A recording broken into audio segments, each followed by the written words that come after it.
Журналисты, мы рады приветствовать вас на информационной площадке службы центральных коммуникаций. Бүгін біз өңірлерде елбасының болашаққа бағдар рухани жаңғыру бағдарламасының іске асырылу барысына арналған баспасөз маслихаттарын ары қарай жалғастырамыз. Алаңымыздың бүгінгі құрметті қонағы Маңғыстау облысының әкімі Ералы Лұқпанұлы Тоғжанов. Өңірде атқарылып жатқан жұмыстар мен іс-шаралар жайында ақпаратпен бөлісіп кетеді. Сонымен қатар өңір басшысы облыста президенттің 5 әлеуметтік бастамасы қалай іске асырылып жатқан туралы да айтып кететін болады. Ералы Лұқпанұлы, қош келдіңіз. Сөз кезегі өзіңізде. Қымбат, көп рахмет. Қайырлы күн, құрметті әріптестер, десем артық болмайды ғой деп ойлаймын. Киелі Маңғыстау жерінен бәріңізге сәлем жолдауға рұқсат етіңіздер. Өздеріңіз өткенде келіп кеткенсіздер, жерді көрдіңіздер, елді араладыңыздар. Бел ортасында болдыңыздар, рухани жаңғыруды бүкіл маңғыстаулықтармен бірге араладыңыздар. Соның бәріне мен сіздерге алдымен рахмет етемін. Біріншіден, кеше ғана бүкіл осы Қазақстан ғана емес, дүние жүзі куә болған үлкен Қазақстанда іс-шара өтті. Гуманитарлық білімге байланысты Қазақстанның тұңғыш президенті Нұрсұлтан Әбішұлы Назарбаев үлкен кеше жобаны бүкіл елдің ортасына салды. Жай ғана жоба емес, бүкіл сана сезімді, қоғамдық сана сезімді қозғайтын үлкен дүние басталды десем, артық емес қой деп ойлаймын. 30 кітапты кеше осы мына біздің ана тілімізге, мемлекеттік тілге тікелей сол тілден аударып халыққа жеткізудің өзінің ар жағында бір үлкен қозғалыс жатқан шығар, ол сананың қозғалысы. Сол қозғалысты бүкіл қоғам болып, ел болып қолдайтынымызға толықтай мен сенемін. Ол біріншіден, екіншіден, елбасының ол жерде түпкі қойып жатқан үлкен мақсаттары да жоқ емес. Ол мына конкуренттік ортада болу үшін, сол басқа мемлекеттермен бірге тең түсу үшін, солармен бірге даму үшін осындай үлкен дүниелерді, шет елдердегі үлкен жаңалықтарды алғашқына өзіне авторлардан дейміз ғой, солардың өзінен тікелей аударып, халыққа, елге, ең алдымен біздің жастарға жеткізіп отырудың өзінде ол жай мәселе емес. Соны елбасы кеше қолға алды. Қаншама бүкіл елдің алдына тапсырмалар берді. Аударылған 18 кітаптың оқу жылынан бастап оқылатын пәндердің жалпы білім беру бағдарламасына енгізудің өзі де бүгін іс жүзінде жастарға бағытталғанда кеше өздеріңіз көрген шығарсыздар. Алдымызға үлкен тапсырмалар да қойды. 30 кітапты басып шығаратын болсақ, ол да біз үшін аз дүние емес қой деп ойлаймын, бірақ ол тек бастамасы ғана. Елбасының бастамасын бүкіл өңірлер осылай қолдайтын болсақ, біздің оқулық жалпы оқу стандартының өзінде де, оқу білім жалпы жүйесінде де балалардың сана сезімінде үлкен өзгеріс болатынын сеземіз. Егер дұрыс тәрбиеленген бала болатын болса, ол міндетті түрде еліне пайда келеді. Дұрыс тәрбиеленген бала қолынан 1000 теңге беретін болсақ, ол болашақта елімізге 1 миллион теңге келетін шығар. Сондай, егер осы өмірде болашаққа қабілетті азаматтарды қалыптастыратын болсақ, біздің тәуелсіз Қазақстанның өсетіне де, өнетіне де, туының оны желбіретіне де біз әр уақытта сенеміз, ол солай болады. Сондықтан осында үлкен іс-шаралардың бәрінің басқасында сіздермен бірге бізде болғанымызға қуаныштымыз. Бұған байланысты Маңғыстау облысында біраз рухани жаңғыруға байланысты кеше ғана елбасының жасаған үлкен іс-шаралармен үндесіп жатқан шаралар аз емес. Соның біреуі жаңа ғана осы өздеріңіздің алдарыңызға шығарылған Маңғыстау аңыздары атты осы кітапты бүкіл елдің алдына ұсынып алып келіп отырмыз. Бұл жерде 100-ге жақын аңыздарды енгізіп отырмыз.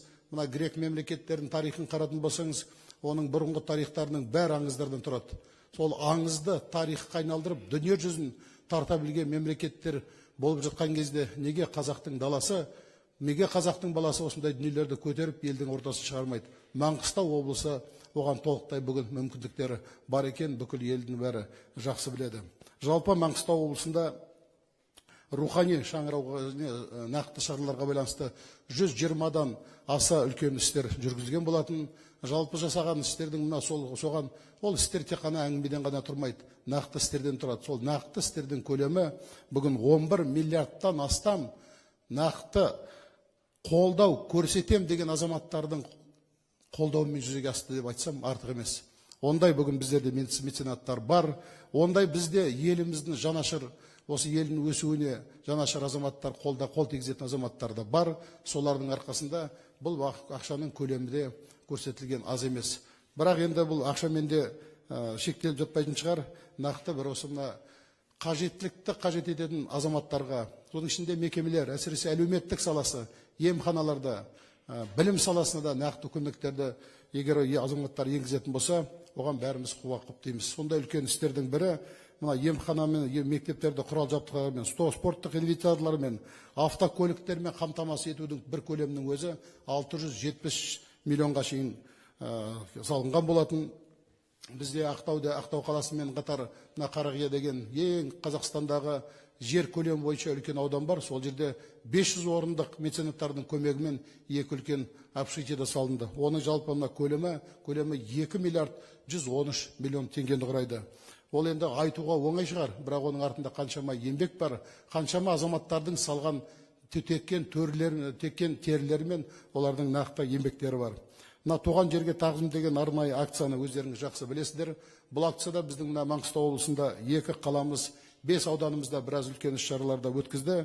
Жаңағы айтқан осындай үлкен меценаттардың көмегінен бұл ауданда осы акция бойынша 1 миллиард 200 миллионнан аса демалыс парктері, спорт кешендері, медициналық орталықтар мен жалпы әлеуметтік нысандар салынған болатын. Сонымен қатар мына белгілі бүкіл қазақ даласына белгілі тұлғалар бізде Шотан Шоғы батырларға арналған арнайы халықаралық іс-шараларда өткен болатын. Оған біраз азаматтар келіп осыдан қатысты. Сонымен қатар өздеріңізге бір айтып кететін мәселе, елбасы осыдан мына бірнеше жыл бұрын 1 наурызда алғыс күні деп белгіленген болатын. Көптеген мемлекеттерде ол бар. Ол соны белгілеген күннен бастап Қазақстанда көптеген шаралар бастап кетті. Оның бастауында Қазақстанның халқы ассамблеясы тұрған болатын. Сонда үлкен ұсынысты елбасы қолдап, бүгін қазір үлкен шараға айналды. Егер біз елбасымызға рахмет айтылсақ, егер біз әкеміз бен шешемізге рахмет айтылсақ, егер біз өзіміздің достарымызға рахмет айтылсақ, егер қасымызда жүрген азаматтарды қолдай алсақ, сол кезде ғана біздің мемлекетіміз дамитынын біз жақсы білеміз. Бірақ біз бұл шараны жай ғана шара ретінде бір күн ішінде өткізген жоқпыз. Бүкіл бір ай бойы жомарт жүрек деген үлкен акцияны бастап кеткен болатынбыз. Сол акцияның айналып көлемінде 85 миллион ақша жиналып, 6800 адамға нақты көмектер көрсетілді. Ар жағында қазақшалап айтқанда бір ғана мәселе бар.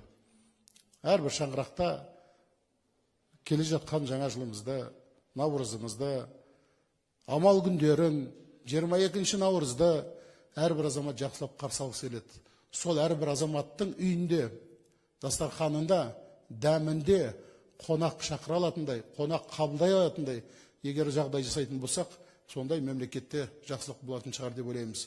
Ондай жағдайға тапшы азаматтарда бізде әлі жоқ емес. Ол туралы елбасы бірнеше рет айтты. Сондықтан осындай үлкен акциялардың арқасында, бір-біріміздің қолдауымыздың арқасында ғана еліміздің өсетін жақсы білесіздер.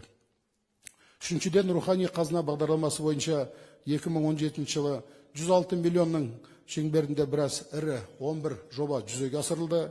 Олардың қатарында Әбіш әлемі журналы альманағы жарық көрді. Бағзыдан жеткен баба сарыны, ұлттық дастарханның ерекше мәзірі, ұрпаққа мирас ұлттық киім сияқты біраз үлкен дүниелер жүзеге асырды. 50 ауыл кітапханасында ұлттан бір рухани қазына мәдени көпшілік шаралар циклмен бірнеше бағыттағы 45 ірі шаралар өтті. Олардың ірі-ірілерінде өздерінде келіп қатысыңдар. Олардың ішінде біздің Маңғыстау облысында ғана емес, Қазақстанда белгілі Есенғали Раушановтың үлкен шығармашылық кеші, Сабыр Адайдың ақын өздеріңіз жақсы танымал, оның үлкен кештерін өткіздік. Светқали Нұржанның үлкен кештерін өткіздік. Сол сияқты үлкен іс-шаралардың бәрінің айналасында біраз шаруалар өтті. Сонымен қатар Маңғыстауға ғана тиесілі 7 қайқы 5 жүйрік деген арнайы үлкен жобаны да сіздер жақсы білесіздер.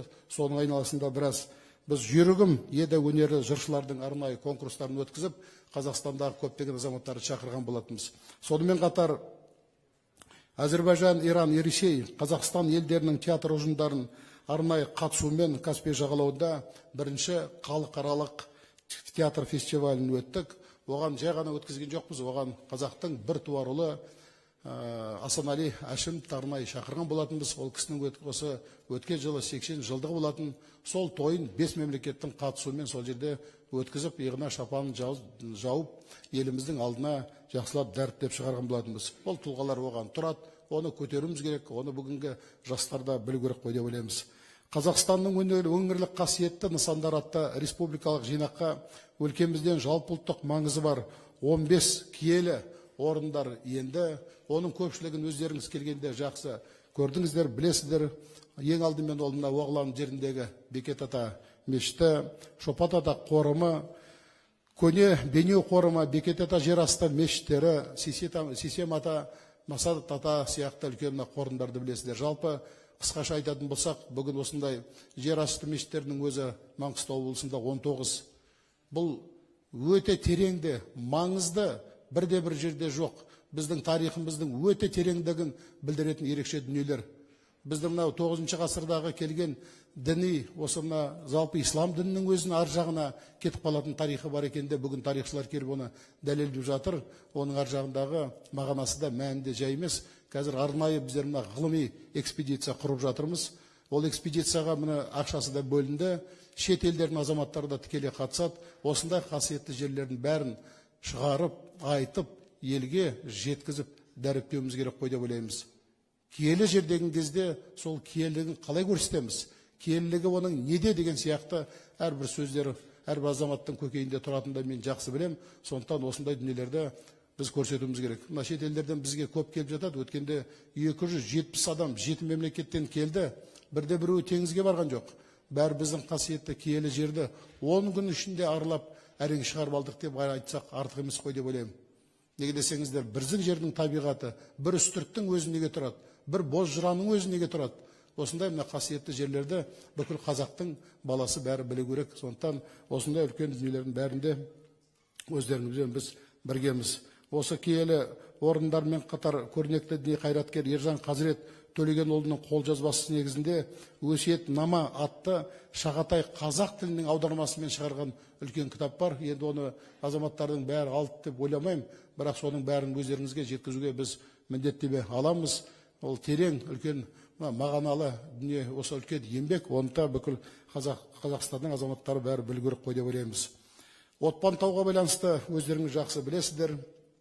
Тарихы терең. Отпан тау туралы 15 ғасырда Вәлеттің Наме деген түріктердің үлкен еңбегінде былай деп жазады.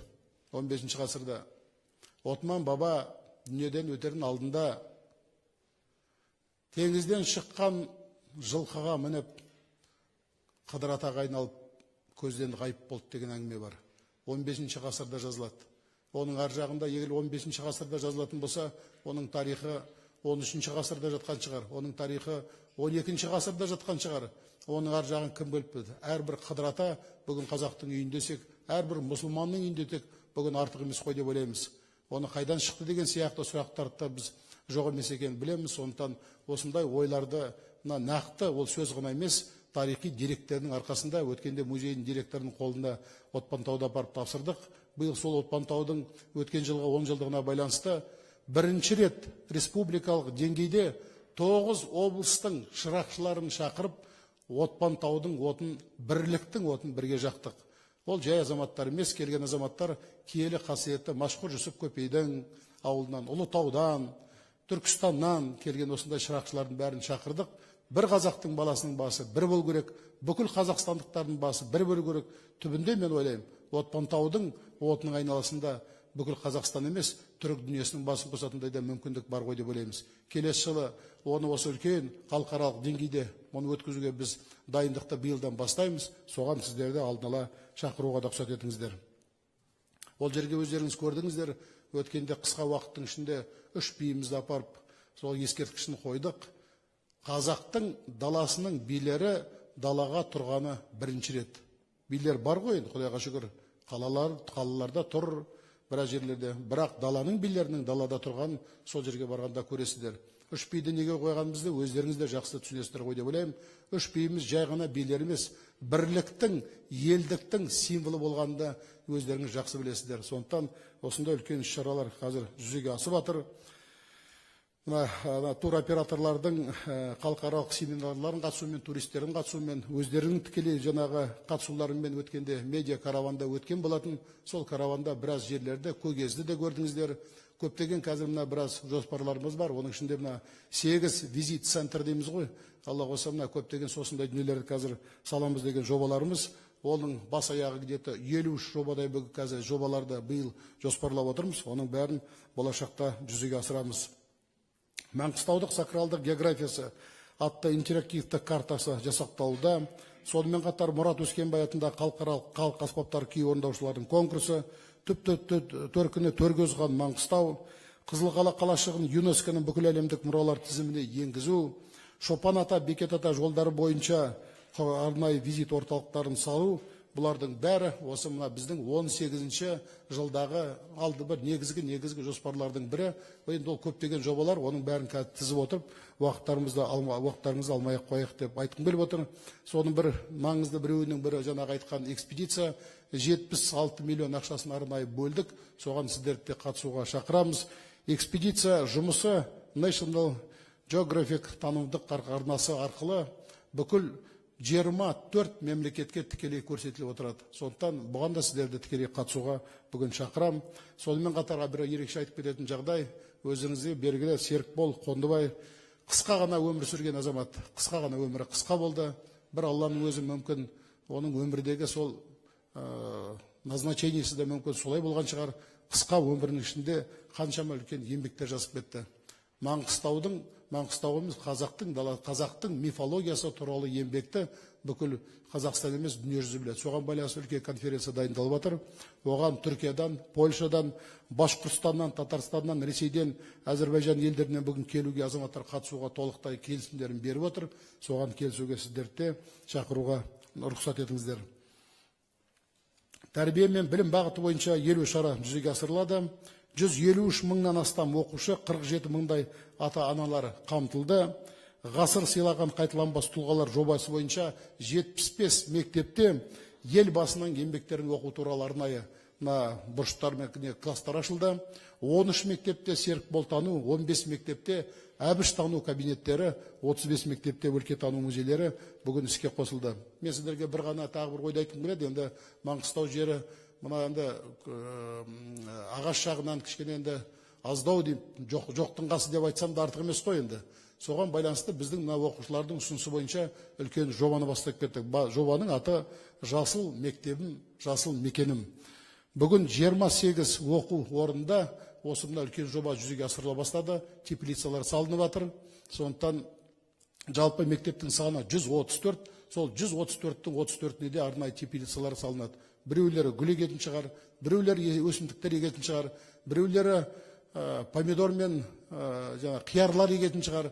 Олар енді балалардың өздерінің шешімдеріне, бірақ та осы балаларды еңбекке тарту, жаңа технологияны пайдалану деген сияқты үлкен жалпы сана сезімді осы мына Маңғыстау облысын көгалдандыруға байланысты сана сезімді қалыптастыруға бағытталған үлкен жоба. Сонымен қатар бүгін бізде осы мектептерде ауыл көшбасшысы атты арнайы үлкен жоба іске асырылып жатыр.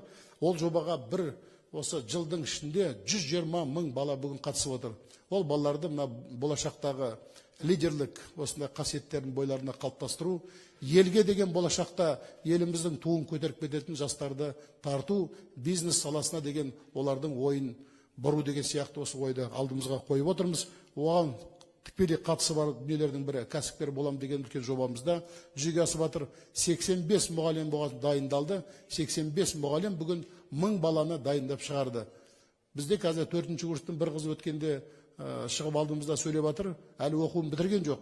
Жұмыс орнын құрды. 3 адам қарауында жұмыс жасайды. Егер осындай оқуды бітірмей жатып біздің балаларымызды осыған баулайтын болсақ, жалпы трансформация рынка труда деп айтып жатады ғой.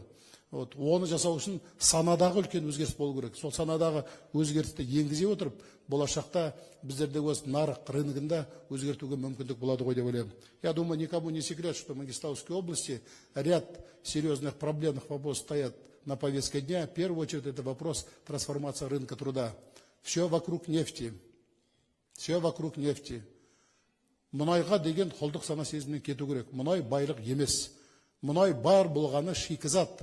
Біздің байлығымыз жеріміз біздің байлығымыз халқымыздан асқан ешқандай байлық болу мүмкін емес.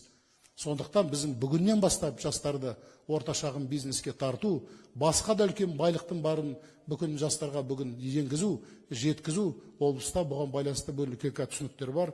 Осыны қазір біз жастарымыз бірге қолдап жатыр. Осындай мына рухани жаңғыруға байланысты қысқаша екінші үлкен мәселелерді көтеріп айтып кететін бір мәселелер бар. Бұл осы мына Қазақстанның президентінің көтерген үлкен жобасы, бұл 5 әлеуметтік бастама. Әр отбасына баспана алудың жаңа мүмкіндіктерін беру. Бұрын берілетіндері 14-те 30-15 болатын, қазіргі таңда елбасы 7-20-25-те. 7% 20%-ға шейін түсіру, 25 жылға шейін 15 жылдан созу.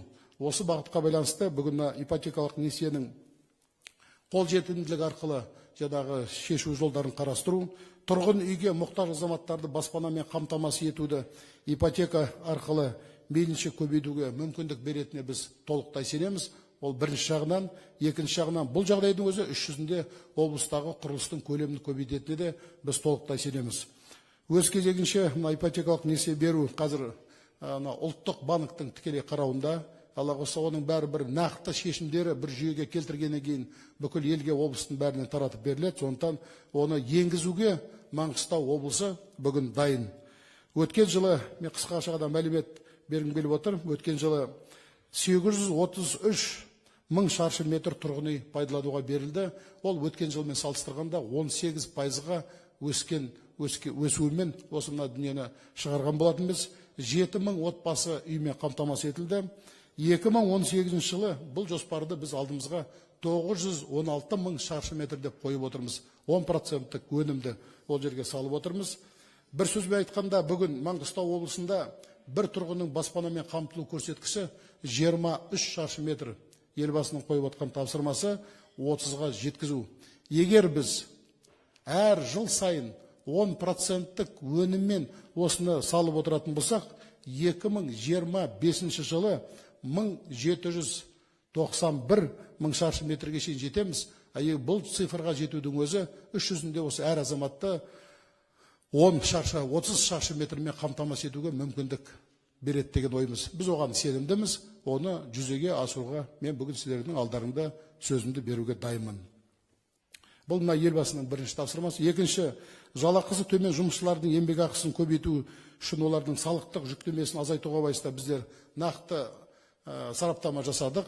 Бұған байланысты, егер 60.125 теңгені жалпы мына салыстырмалы түрдегі төмен жалақының көрсеткіші ретінде қарастыратын болсақ, 22 мың адам бізде осыған қажет екен. 22 мың адамның есебі бүгін шығарылды. Жалпы соманың көлемі 800 миллиондай ақшаны біздің азаматтардың өзінің қалтасында қалады деген сөз.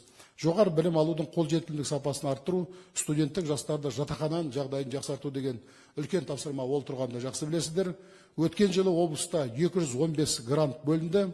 Оның ішінде 50 грантты біз арнайы бөлдік. Себебі бізде қазір жаңа айттық қой, нарықты, еңбек нарқын өзгертуге байланысты үлкен өзгерістер жүргізу керек. Мұнай саласындағы мамандықтарды біз азайтып жатырмыз.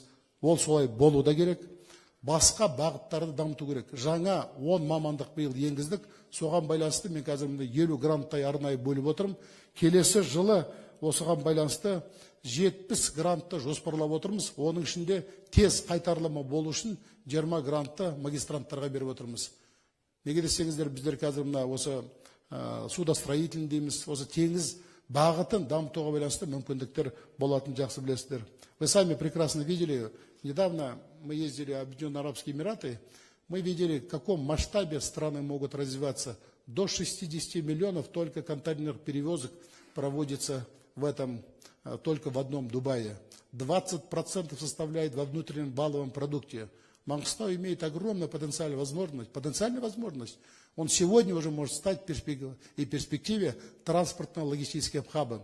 Порт Корох, который построил президент нашей страны, и железная дорога, которая проведена полностью с Китая сегодня до Ахтау, она дает перспективу нам такую огромную возможность. И вы знаете, что мы заключили соглашение крупнейшей компании DP World, который занимает в мире 3-е место, и мы с ними договорились, что они будут работать в Актау. Одним словом, DP World в Актау – это огромный бренд, который даст огромный толчок развитию Мангистауской области. А это предполагает, безусловно, изменение, трансформация рынка труда. Осы мамандықтарды өзгертуіміз керек қой. И направление судостроительства, и судоремонтное, целое морское направление, в этом направлении даст огромный толчок к развитию нашей области. Студенттерді жатақханамен қамтуға байланысты нақты тапсырма берілді, нақты шешімдері бүгін белгіленді. Бізде бүгін 1600 студентке қажеттілік бар. Ол мына колледждерге байланысты 5 колледждің 5-інің ішінде студенттерге қазір біз 3 общежитие, 500 орындық 3 общежитие салынды. Оған орындары бүгін берілгенді. Жаңа өзенде біздің бір колледжіміз бар. Ол жерге 100 адамдық жатақхана салынады. Оған ГЧП дейміз ғой. Сол арқылы жаңа жасау жолдарын қазір қарастырып жатырмыз. Сондықтан бұл мәселеде тұрған алдымызда болашақта нақты шешімін табады. Несие беруге байланысты елбасы тапсырма берді. Мен сіздерге бір ғана жобаны айтқым келіп отыр. Енді жалпы мемлекеттік ақша көлемінде 1 миллиард 700 миллиондай несие біздерге бүгін белгіленді. Ол енді өткен жылмен салыстырғанда 2 есе көп деп айтсам артық емес. Өткен жылы 490 миллион көлемінде болатын, бірақ біз бюджеттің мәселесіне қарап отырған жоқпыз. Өткенде Өсет жағасын естіген шығарсыздар, Маңғыстау облысы Нұр Капитал атты арнайы жобаны ойлап шығардық. Ол жерде бюджеттің бір тиыны жоқ. Сол жерде 2 миллиард 700 миллионды біз маңғыстаулықтарға 1%-пен орта шағын бизнес дамытуға береміз. 1%-пен бүгін орта шағын бизнеске беретін бірде-бір жерде жоқ, елде жоқ, оны өздеріңіз жақсы білесіздер. Маған азаматтар көмектесті, оған жеке меншіктегі жүрген азаматтармен сөйлесіп, осы жобаны өткенде, осы 3 күн ғана болды, үлкен жобаны бастап кеттік. Жылдың аяғына шейін ол мүмкіндік болады. Мүмкін 2,7 миллиардпен емес, ар жағында жігіттер тағы да көмектесеміз деп отыр. Жеке меншік саласын жігіттер 3 миллиардқа шейін толықтай жеткізуге мүмкіндігіміз бар. Бұл жалпы біздегі облыстағы біраз жұмыс орындарында шешуге мүмкіндік береді. Нарық еңбегінде өзгертуге мүмкіндік береді. Мұнай саласынан шығып кеткен көптеген азаматтардың да басқа осындай салаға ауысуына мүмкіндік беретіндерін жақсы білеміз. Сондықтан осы бағытта бірге жұмыс жасаймыз. Енді газбен Маңғыстау облысында басқа облыстардағыдай мәселе жоқ деп айтсам артық емес. Бүгін 99% Маңғыстауда газбен қамтамасыз етілген. Енді жаңадан салынған әрбір ауылдарда кейіннен салынған үйлер бар. Әңгіменді кейбір жағына ойбай, газ жетпей жатыр деген әңгіменді естіп қалып жатасыңдар ғой. Бірақ оларына кейіннен салынған үйлер, оларда желеп қамтамасыз етіледі. Мен әр ауылды аралап шыққанда, 61 ауылдың ішіндегі 50-ін аралап шықтым. Сол кезде кейбірде ағаларымыз айтып жатады, мен оларға айтам, көптеген біздің ірі облыстарымыздың орталығында газ жоқ. Біздің Маңғыстау облысында, Құдайға шүкір, бұндай мәселенің бәрі елбасының тікелей қолдауымен осы мәселенің бәрі шешілгенін өздеріңіз жақсы білесіздер. Сондықтан осындай ойларды ортаға салуға мен шешім қабылдадым. В 2 словах я хотел бы некоторые данные по развитию СЭР, это социально-экономическое развитие области. Объем промышленной продукции в прошлом году, я в сравнение просто даю, с 96,6% мы довели до 101%. Объем инвестиций с 82% довели до 102%. Объем строительства с 79% сегодня мы вывели фактически на уровень 2-е место в республике. Это объем небольшой, немалый. Вопрос был непростой, весь этот объем. А сельское хозяйство, ауыл шаруашылығын, маған бір ағаларым айтқан, ауыл шаруашылығын басыңызды қатырмаңыз деп Маңғыстауда. Маңғыстауда ауыл шаруашылығының дамитын үлкен мүмкіндігі бар. 1902 архивтік материалдарды қарадық. Сол жерде 70 мың азаматтар сол жерде өмір сүрген, 70 мың біздің бабаларымыз 1 миллион 658 мың бас ұстаған. Бүгін 650 мың адам тұрамыз, 650 мың адамға 500 мың басқана. Ол кезде сотовый да жоқ, жаңа технология да жоқ, бабаларымыз сонымен өмір сүрді де алып та шыққан болатын. Бүгін мүмкіндік бар. Қысқасын айтқанда, ауыл шаруашылығы 9 айдың ішінде 16 орыннан 1 орынға шықты. Енді көлемі жағынан емес, ашығын айтқанда, бірақ темп развития де оған. Темп, в рамках темпа развития, бүгін ауыл шаруашылығы. Еттің переработкасын биыл өткен жыл жасап шығардық. Бидайдың переработкасын жасап шығардық. Сондықтан осындай көптеген сұрақтары алдарында. Оның бәрін айта берсек, енді әңгіме көп, мүмкін сұрақтарым болатын болса, соған көшсек қарсы емессіздер ғой деп ойлаймын. Рахмет. Ералы Лұқпанұлы, сізге көп рахмет.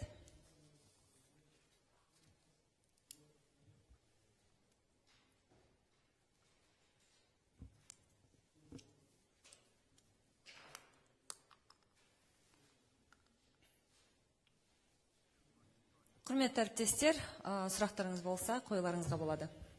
Егемен Қазақстан, алдағы жылы Алаштың абызы атанған Әбіш Кекілбаевтың 80 жылдық тойы келе жатыр. Осы мақсатта сіздердің тараптарыңыздан қандай шаралар атқарылады? Ең алдымен Әбіш ағамызда мына Түрксой деген үлкен ұйым бар ғой. Сол жаққа үлкен ұсыныс енгізілді.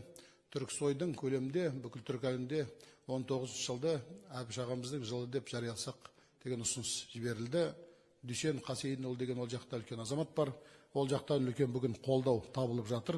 Сондықтан олына бір үлкен іс-шараның бірі. Кеше ғана Әбіш ағаның үлкен осы іс-шарасының бастамасы басталды. Клара апамыз бүгін қазір Ақтауда, соның бәрінің басқасында бірге жүріп жатыр.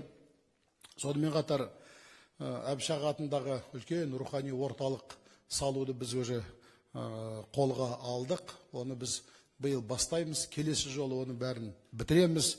Оның ішінде арнайы Әбіш ағаның музейі болады. Арнайы Әбіш ағаға ескерткіш болады. Ол ескерткішті елбасының тікелей тапсырмасымен бүгін жүзеге асырылып жатыр. Оны болашақта өздеріңіз көресіздер. Сонымен қатар Әбіш оқулары байқауы уже басталып кетті, биыл басталып кетті. Келесі жылы біз оны үлкен халықаралық деңгейде өткіземіз. Әбіш ағаның туған ауылы Оңды деген ауыл бар, біраздарың мүмкін барған шығарсыздар. Сол ауылға Әбіш ағаның атағын беру туралы да ұсыныс берілді. Ол да мына қолданатынына мен толықтай сенімдімін. Сондықтан осындай мына дүниелерді бастаймыз. Әбіш әлемі атындағы халықаралық театрлардың фестивалінде болашақта өткіземіз. Сондықтан бұлардың да бәрі бұл тек қана бастамасы, қалғандарын мына информация бақ-беттерінен өздеріңді болашақта көресіңдер ғой деп ойлаймыз. Сонымен қатар біраз кітаптар да шығарылады. Ең алдымен Әбіш ағаға арналған үлкен энциклопедия 5000 данамен шығады. Сонымен қатар 25 томдық шығармалар жинағын қазір шығаруды жоспарлап отырмыз. Ол жоспармен қазір айналысып жатқан уже ағамыз да бар. Атын айтқанда мына Есенғали Раушанов деген ағам бар. Сонымен бұл азамат осы мәселені қазір бастап кетті. Бұл да 5000 данамен шығарылады. Сондықтан осындай дүниелерді біз уже дайындығы жүріп жатыр. Келесі жылы Алла болса күздің айында өздеріңізбен бірге сол тойдың басқасында бірге боламыз. Рахмет сұрағыңа. Көп рахмет. Келесі сұрақ. Добрый день, Международное информационное агентство Казинформ. Гульмира Сарбасова. Хотелось бы узнать, какую экономическую выгоду даст региону соглашение, подписанное между СЭС Мортпорт Актау с DP World. И второй вопрос. Ваш регион занимает второе место по легкости ведения бизнеса. Скажите, пожалуйста, как вам это удалось? И несколько слов о начатых инвестпроектах. Спасибо. Спасибо большое. По DP World вы знаете, что соглашение подписано было с участием нашего президента. Это инициатива нашего президента. Наша целая группа, 70 человек, выезжал в Объединенные Арабские Эмираты. Были заключены несколько крупных соглашений. Это первое с ФЛЭ Дубаем. В следующем году, в этом году, уже в октябре будет открыт Актау-Дубай прямой рейс. Соглашение уже было подписано. Соглашение подписано торгово-промышленной палатой Объединенных Арабских Эмиратов, которая обладает огромными финансовыми сегодня ресурсами. Подписали мы соглашение и крупнейшая компания DP World. DP World я уже частью уже как бы заметил. Это компания, которая занимает 3-е место в мире. Объем перевозок только контейнеров, я уже сказал, 60 миллионов тонн. Вот, я думаю, только бренд этой компании в перспективе даст огромную возможность развития нашей области. И вообще в перспективе не столько нефть может стать вообще драйвером развития Мангистауской области, именно транспортно-логистические направления. В этом, но там было соглашение, что просьба именно свободную экономическую зону совместно портом Актау. Этот вопрос сейчас отрабатывается Самрук-Казна, это конкретно более КТЖ, потому что Актау порт у нас находится сегодня на приватизации, и надо ее выводить из приватизации, и совместно вместе можно отдать вот таким компаниям. Переговоры же, я знаю, шли давно, но за короткий срок нам удалось с ними выйти на конкретное соглашение. Поэтому я вижу огромные возможности, перспективы, возможно, развитие порта Курок, Ахтау. В целом это фактически 45 километров, которые в перспективе возможно, я думаю, превратить огромную вот такую перевалочную базу между Европой, Китаем, в целом азиатскими странами. Спасибо. Спасибо. По второму вопросу еще у вас был. По второму месту, да, по легкости бизнеса, но это самый главный вопрос. Вы знаете, в Лондоне сфера услуг составляет в внутреннем валовом продукте 80%. Мы должны к этому прийти. Мы должны отойти от нефтяного направления. Малый и средний бизнес – это главный вопрос, вокруг которого мы можем сегодня реализовать те главные проекты, которые стоят перед нами. А легкость бизнеса – это, в первую очередь, доступность финансовым ресурсам. Вот это 2,7 миллиардов внебюджетных источников, которые мы сегодня под 1%, он даст мощный толчок развитию в области малому и среднему бизнесу. Самое главное, люди просто поверить. Енді ана мұнайдың айналасында өмір бойы жүру міндет емес қой. Ана орта шағын бизнес деген болашақта сенің балаңа да қалатын, кейін немереңе де қалатын. Сенің оны нақты өзінің жасаған еңбегінің дүниесі ғой. Бүгін көптеген мұнайшылар ауысып жатыр соған. Түсінген азаматтар осыған ауысып жатыр. Мен сіздерге айтайын, бұл сұрақ жайдан жай туған жоқ. Бұл сұрақ Жаңаөзен қаласына байланысты туды. Жаңаөзен қаласында жұмыссыздықтың мәселесі аз емес. 9 мың адам мұнай саласында істейді. 150 мың адам ол жерде бүгін дүниеге өмір сүріп жатыр. 4 мың бала бір жылдың ішінде Жаңаөзенде дүниеге келеді. Ол балалардың бәрін болашақта қайда жібереміз? Сондықтан олардың бәріне орта шағын бизнеске толықтай бүгін жағдай жасамайтын болсақ, кейін оның бәрі кеш болады. 22 жылы ол кеш болады. 25 жылы ол кеш болады. Сондықтан бүгіннен бастап істейтін болсақ, соңғы мына 3 жылдың ішінде көптеген сұрақтардың шешімін табамыз. Сұрағыңызға рахмет көп-көп. Спасибо. Пожалуйста, следующий вопрос. Добрый день. Асхат Ниязов, Хабар 24. У меня вопрос по Рухани Жангуру. Можете привести пример конкретный, может быть, из каких-то ваших наблюдений? Вот вы рассказывали, было много мероприятий по этой программе проведено. Можете привести пример из ваших наблюдений, когда вы поняли, что программа работает? То есть видите какую-то ситуацию и понимаете, что жители Мангистауской области начали духовно модернизироваться. Либо, если не можете привести такого примера, либо наоборот, то есть вы увидели какую-то ситуацию и поняли, что нужно как-то работу усилить, может быть. Спасибо. Вот, вы знаете, это вопрос туризма, по большому счету, да, вы имеете в виду, правильно, да? Барухади. Вы знаете, это два вопроса очень тесно взаимосвязаны. Вот эти визит-центры, они очень важны. Почему? Потому что как обеспечить в отношении тех людей, которые хотят приехать к нам. Вот, каждый, кто выезжает за рубеж, вы же в первую очередь думаете о чем? Вы думаете сначала о безопасности. Куда вы едете, в какую страну. Вы выбираете себе объекты, куда приехать. Но если вот эти все маршруты, которые вы расписали, вам обеспечат полную безопасность, конечно, вы туда обязательно приедете. Поэтому наша сегодня задача создавать не только визит-центры, не только этноаулы, как Когез, а создавать реальную возможность безопасности обеспечения людей. Интерес, может быть, я могу сказать, только по прошлому году 17% рост туристов в Мангистауской области. Это говорит о том, что люди уже поверили. Если вы в Мангистауской области были, летом вы просто не найдете, вот километров 25 вы найдете место, куда поставить машину.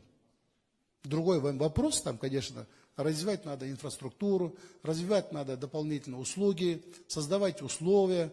То есть это совсем другой вопрос. Поэтому вопрос, о котором вы говорите по Рухани Жангуру, я думаю, это один из ключевых моментов. Мы еще не поняли глубинные вещи, где лежат в этих наших подземных мечетях. А подземные мечети имеют историю намного дальше, чем 9 век, я уже чаще уже сказал. Но кто об этом глубоко, куда вник? Из 40 подземных мечетей только 19 сегодня действует. Остальное, конечно, надо чистить. Сисимата, если вы там были, вы просто увидели бы, что там сегодня пантеон. Все выдающие люди, которые в разные века, начиная с Ногайской Орды, фактически все великие батры лежат там. Поэтому об этом должны знать наши предки. Об этом наша будущая молодежь. Поэтому понимание сегодня огромное, и потенциал сегодня там огромный. В Усть-Юрте кто был, я думаю, наверное, они никогда не забудут. Я сегодня предлагаю нескольким компаниям, в том числе индийским компаниям, снять фильм в Мангистауской области. Сегодня уже предварительная договоренность есть с Болливудом. Вот, значит, снятие фильма в Мангистауской области. Я думаю, это, наверное, шикарное место, которое просто невозможно сегодня найти. Насколько это будет реально, это время покажет, но желание такое сегодня есть. Я вас приглашаю принять участие в этих проектах. Спасибо. Спасибо. Пожалуйста, следующий вопрос, коллеги. Лаура Монтаева, Казинформ. Хотелось бы подробнее узнать о цифровизации в сфере в области медицины и образования. И вот именно в этом году какие у вас планы и цели в этом данном направлении? Спасибо. Ну, цифровизация – это один из самых главных задач, которые президент страны перед нами поставил. Первый вопрос – это обеспечение очереди детей от 3 лет до 6 лет.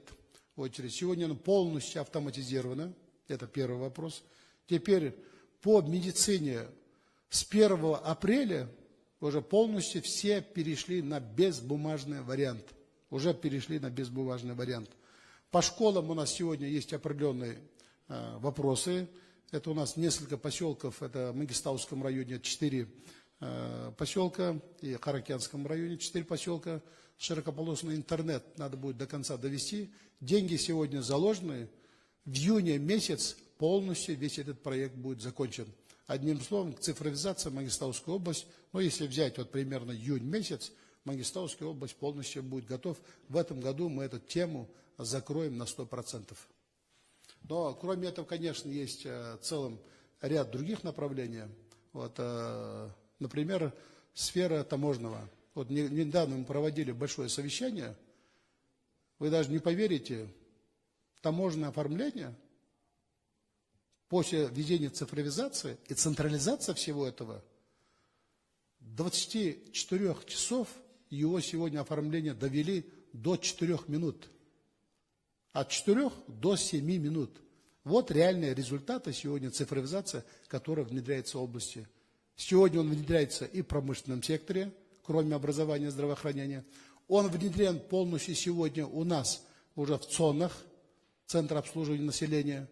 То есть со временем уже людям не надо будет выходить или ходить, стоять в очереди в этих ЦОНах. Дома можно будет весь этот целых сфер услуг уже получить дома. Поэтому результаты реально сегодня, могу сказать, на лицо.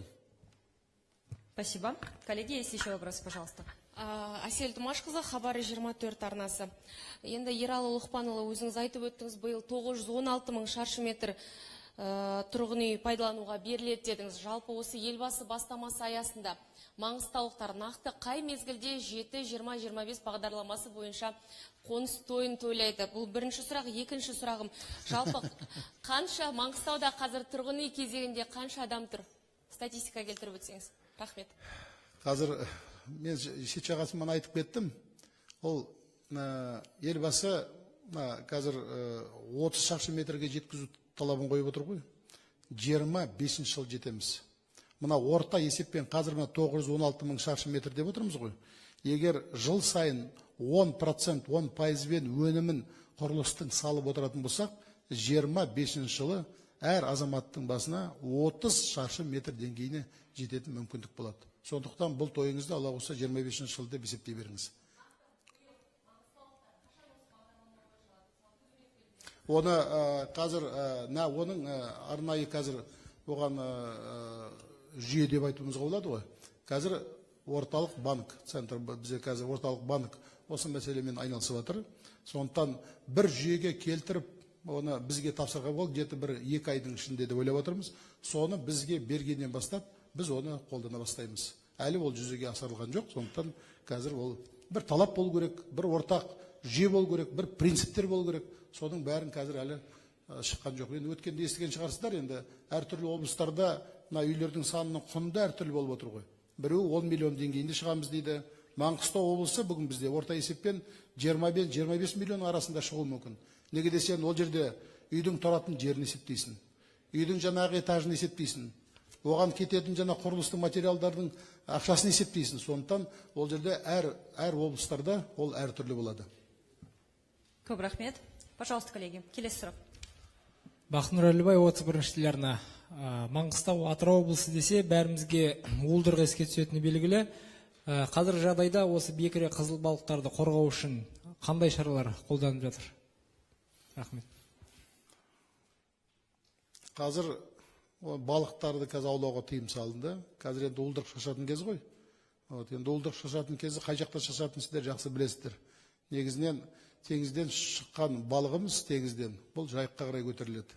Сондықтан осы мына негізгі ол Атырау жақта, бірақ біздің облыс бойынша да ондай бір-екі үлкен жер бар. Әсіресе мына Форт Шевченко деген, сол жақта қазір мына балықтың негізгі жиналатын жағда, ол балық бүкіл теңіздің бүкіл жерінде жүре бермейді. Сондықтан ол оңай дүние емес. Оған байланысты нақты қазір тапсырмалар берілді, шаралар берілді, тапсырмалар жүріп жатыр.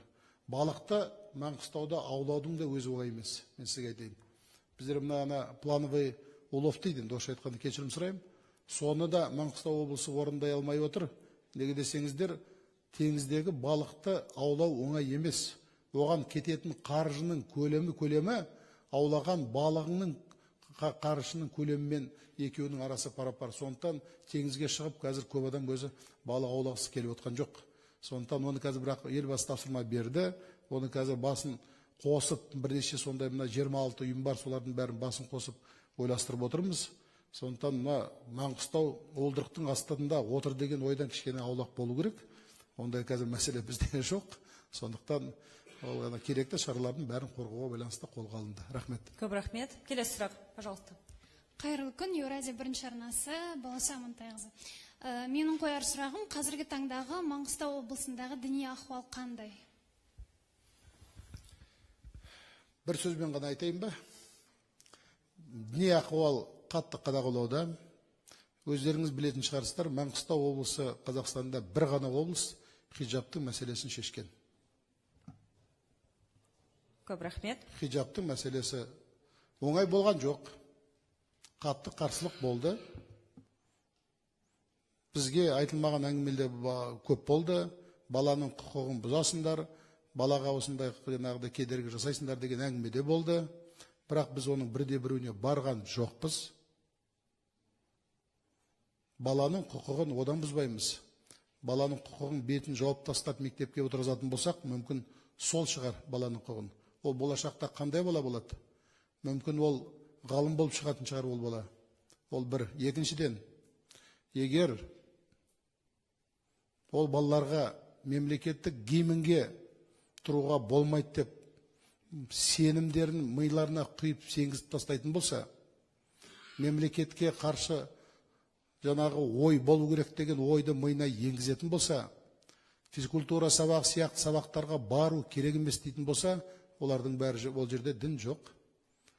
Мемлекеттік гимнге қарсы шықты деген, бұл мемлекетке символына қарсы шықты деген әңгіме. Ол жерде дін емес, ол жерде тікелей саяси мәселе. Сондықтан ол мәселемен қазір біз қатты қадағалауда шешімдер табылды. Рахмет. Көп рахмет. Просит на русском. Да, конечно. Регион, который сегодня полностью по нолям решили проблемы по хиджабам. У нас нет ни одного сегодня ученика или ученицы, которые ходят в хиджабах. Вопрос у нас был в области, в первую очередь это было в Жанаузене. Все проблемы по области в этом направлении решены. Четко надо отделить понятие религиозной тематики самой, религиозной составляющей, и те вопросы, которые выходят за рамки понимания религии. Если дети, которые в хиджабе приходят, должны выступать против государственного гимна, это уже не религиозная составляющая. Это уже вопрос политический. Это уже, я думаю, вопрос, который преследует иные другие цели. Поэтому вот эти вопросы нами четко поставлены и сегодня решены. Дальше эту работу мы ведем, но мы не ведем не просто там расчет за счет агитационных работ, а за счет привлечения профессиональных имамов в этом направлении. Создаем им условия, даем им квартиры, приглашаем, и они должны проходить глубочайшие курсы подготовки, переподготовки. Религия – это тончайший вопрос. Не каждый, это каждый думает, что про религию все знает, но не каждый может войти туда и поговорить в этом вопросе. Поэтому это вопрос серьезный, мы этим вопросом занимаемся. Это прямое поручение президента всем нам, и этим мы вопросом занимаемся. Спасибо. Спасибо. Пожалуйста, коллеги, следующий вопрос. Добрый день, Адильхан Алимесов. У меня 3 вопроса. Расскажите, пожалуйста, более подробно о проекте Нуркапитал. Если я не ошибаюсь, этот проект впервые реализуется в Казахстане и именно в Мангистауской области. Какие по нему есть результаты? Второй вопрос. Какие налоговые поступления Мангистауская область выдает в стране? И третий вопрос. Хотелось бы узнать про основные земельные участки, которые будут выдаваться под индивидуальное жилищное строительство. Сколько их будет выдано в этом году? Спасибо. 3 вопроса. Все 3 серьезные вопросы. Первый по Нуркапиталу. Я сразу скажу условия. Нуркапитал выдается только тем, кто создает новые рабочие места, кто создает новое производство. Еще важнее, с учетом того, что особенно в сельских населенных пунктах нету залогового обеспечения, мы его отдаем без залога. Без залога. Сумма она разная. От 3 до 30 миллионов. Чем меньше сумма, тем больше охват людей. Главная задача была трансформация рынка труда, но ее невозможно провести без трансформации сознания. Но трансформация сознания будет проходить, когда это будет проходить через карманы людей. Поэтому этот вопрос мы, в принципе, поставили, условия созданы. Старт только мы сегодня дали. 200 проектов представлено на рассмотрение по этому проекту. Предварительно мы предполагаем, что будет создано 1400 мест по этому проекту. Под 1% этот проект в этом году мы обязательно проведем. Қазақша айтқанда дем беру керек болды да, соны мына елдер оған сену керек, басқа салалардан осыған ауысу керек. Второй вопрос какой был у вас? Налоговое поступление. Вопрос непростой. Мы в прошлом году этот объем не выполнили. Поэтому поставили мы в этом году ряд жестких условий. Я вам сегодня скажу, с 16 места за 2 месяца по поступлению налога в бюджет Мангистау по темпу роста занимает 1 место. Темп фактически 17%. Я хочу вам сказать, что этот вопрос был непростой. Столько структур, которые пытались обходить налог. Были моменты, когда крупнейшие объекты, которые стоят 2 миллиарда, 2,5 миллиарда, оценивались как 2-комнатные, 3-комнатные квартиры.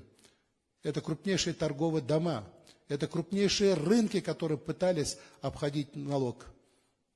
Поэтому, конечно, я получил и огромное сопротивление, но эти вопросы мы сегодня начали решать, уже предварительно серьезные результаты есть. То, что мы по темпу роста вышли за кратчайший период на 1 место, это уже говорит о том, что есть определенный результат. Но сопротивление есть, но это сопротивление для того, чтобы мы дальше работали. Поэтому это вопрос нами будет. Чем больше будет поступление в бюджет, тем больше красивее будет становиться город Ақтау и целая Мангистауская область. Это все должно быть во благо. Работая в Ақтау, надо же платить законным способом все необходимые налоговые отчисления. Кому дал кто право, чтобы пытаться обходить незаконным способом все эти схемы? Третий вопрос еще был у вас. Сегодня, сейчас земельных участков там, это через аукцион сегодня. Там это количество, это уже аким города, честно говоря, у меня сейчас конкретных цифр нету. Вот сегодня на аукцион выставляется целый сейчас микрорайон, 20 гектаров, пожалуйста, люди там. Кроме этого, мы отдельно сегодня более 3 гектаров земельных участков выдаем под АЖС. 18 тысяч людей у нас стоят в очереди, это не простой вопрос. Более 100 тысяч стоят за земельным участком, желающих, конечно, получить. Это единственный город, где нет у нас индивидуального жилищного строительства. Поэтому под нем мы в этом году выделяем. Конечно, это тоже непростой вопрос, потому что надо проводить инфраструктуру, создать условия. Но все эти вопросы в целом решаемые. Что ж, уважаемые коллеги, подводя итоги пресс-конференции, мы видим, что в Мангистауской области проведена и также будет проводиться масштабная работа. И это, безусловно, заслуга мудрого руководства региона. Мы вас благодарим большое за предоставленную информацию. Это все поручение президента. Спасибо большое. Уважаемые коллеги, мы завершаем нашу пресс-конференцию. Келесі кездескенше аман сау болыңыздар.